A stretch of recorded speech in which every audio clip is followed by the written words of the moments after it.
What is the difference between WTI and Brent crude oil? Imagine trying to decide between two popular types of crude oil, each with its own story and role in the global market. Today, we're going to explore what sets West Texas Intermediate and Brent crude apart, especially for those interested in trading oil futures and energy commodities. Both are benchmarks used to price crude oil worldwide, but they come from different parts of the world and have unique characteristics.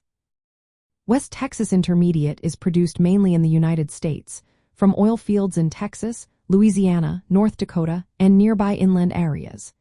Its pricing is settled at Cushing, Oklahoma, which is a major pipeline hub.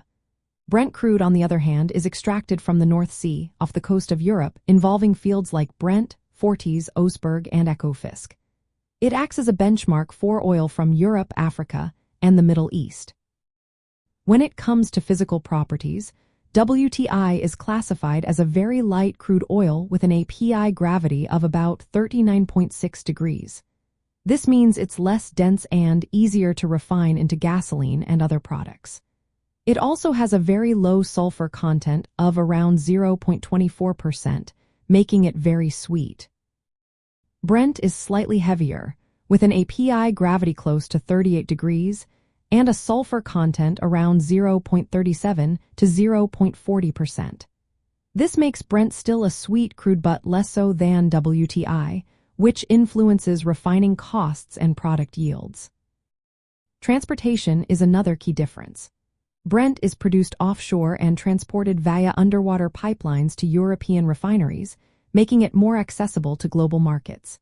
Its maritime location allows for large-scale shipping and influences global prices.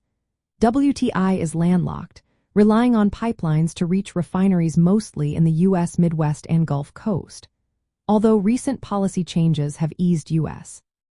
export restrictions. WTI's global reach remains more limited compared to Brent. Pricing and market influence also differ. Brent is considered the global benchmark for crude oil prices, especially in markets across Europe, Africa, and Asia. It is widely used by the Organization of Petroleum Exporting Countries and other producers as a reference price. WTI primarily benchmarks U.S. oil prices and is traded on the New York Mercantile Exchange. Since the U.S. shale oil boom, WTI prices have sometimes traded at a discount to Brent due to increased domestic supply and logistical constraints. Geopolitical and economic factors impact each benchmark differently. Brent prices tend to be more sensitive to geopolitical events in the Middle East and North Sea regions, which can cause price swings. WTI prices are more influenced by U.S. domestic production levels, infrastructure, and policy changes. For investors trading oil futures or investing in energy commodities, understanding these differences is essential. Choosing between WTI and Brent contracts depends on your market focus, geographic exposure, and risk appetite. Brent contracts often reflected global oil market trends, while WTI contracts are more tied to U.S. supply and demand. Both provide liquidity and transparency, but their price patterns and volatility can vary, affecting your trading strategies.